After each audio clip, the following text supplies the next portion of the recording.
ছুটির সময় মলু তার মামার বাড়িতে বেড়াতে এলো। বাড়িটা ছিল গ্রামের একদম শেষ প্রান্তে। চারপাশে ঝোপঝাড়, সন্ধ্যা নামলেই চারদিক নিস্তব্ধ হয়ে যায়। মলু এসে দেখে মামি বাড়িতে নেই। মামা বলল, মামি পাশের বাড়িতে গেছে, একটু পরেই আসবে। মলু বারান্দায় বসে বসে চারপাশ দেখতে লাগলো। বাড়িটার ভেতর অদ্ভুত একটা গন্ধ, যেন পুরনো আর স্যাঁতস্যাঁতে। বিকেল গড়িয়ে সন্ধ্যা হলো। মামি তখনও ফিরল না। হঠাৎ মামা বাড়ি ঢুকে জিজ্ঞেস করল, কিরে মলু, কখন আসলি? মলুর একটু অবাক লাগলো। মামা দ্রুত রান্না করল। চল খেয়ে নে, রাতে তাড়াতাড়ি ঘুমাবি। মলুর মনটা কেমন যেন অশান্ত হয়ে গেল। রাত অনেক গভীর, সবাই ঘুমিয়ে পড়েছে। হঠাৎ টিং টিং টিং, দরজায় কেউ যেন নখ দিয়ে আঁচড়াচ্ছে। মলু ভয়ে উঠে বসে। ধীরে ধীরে দরজার দিকে এগিয়ে যায়। ঠিক তখনই মামা এসে মলুর হাত ধরে ফেলে। ভয় পাস না, কেউ না, বাতাসে শব্দ হচ্ছে। মামার হাতটা বরফের মতো ঠান্ডা। মলু আর কিছু বলল না, শুয়ে পড়ল। কিন্তু মনে মনে ভাবতে লাগল, মামাকে কিছু লুকাচ্ছে। সকালবেলার অদ্ভুত কথা। সকালে উঠেই মামা হঠাৎ বলল, আজই তুমি বাড়ি ফিরে যাও। মলুর বুক ধক করে উঠিল। কেন এত তা? মামা কাজে চলে গেল। মলু একা থাকতে না পেরে পাড়ায় বের হল। পাড়ার এক কোণে এক বৃদ্ধ মহিলা থাকত। মলু সব ঘটনা খুলে বলল। বৃদ্ধ মহিলা ভয় পেয়ে ফিসফিস করে বলল, এই পাড়ায় আগে একটা কুঁড়ে ঘর ছিল। মহিলাটা বিনা কারণে সবার সাথে ঝগড়া করত। পাড়ার লোক তাকে দেখলেই দরজা বন্ধ করত। একদিন দুর্ভিক্ষের সময় খাবারের অভাবে মহিলা অসুস্থ হয়ে পড়ে।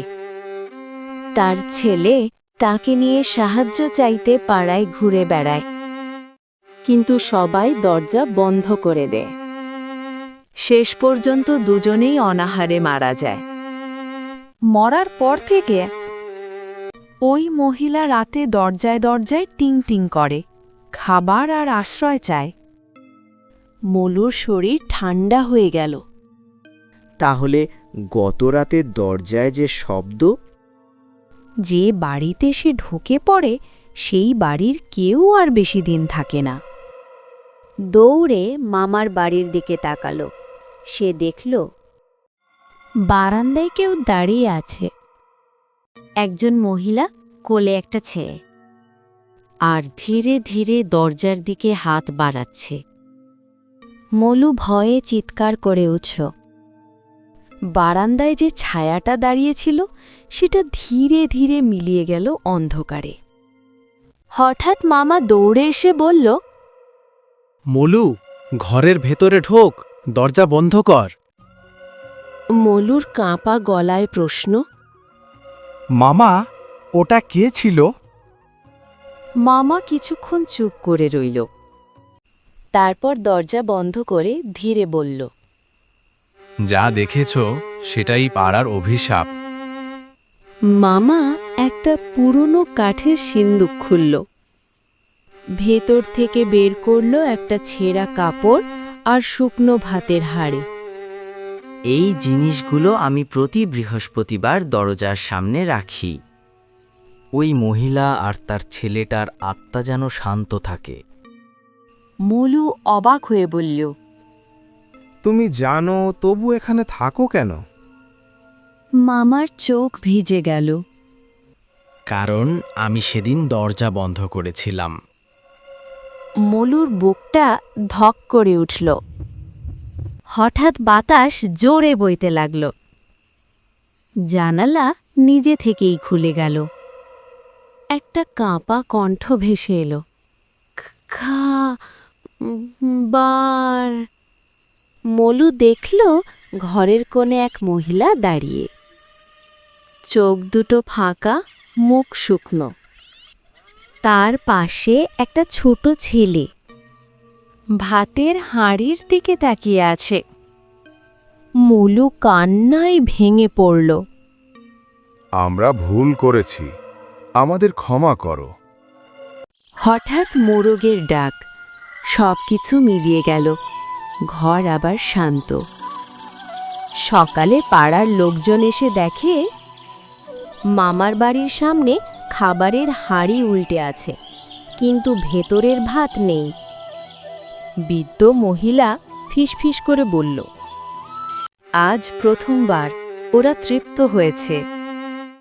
মলু বাড়ি ফিরে যাওয়ার সময় মামা বলল, মনে রেখো মলু, কারো দরজায় কেউ সাহায্য চাইলে কখনো দরজা বন্ধ করিস না।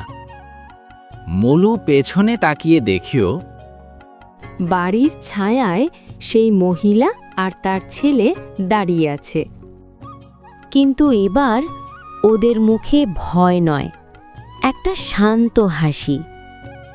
তারপর মলু চলে গেল বাড়িতে। ভিডিওটি দেখে ভালো লাগলে সাবস্ক্রাইব করুন ও লাইক করুন।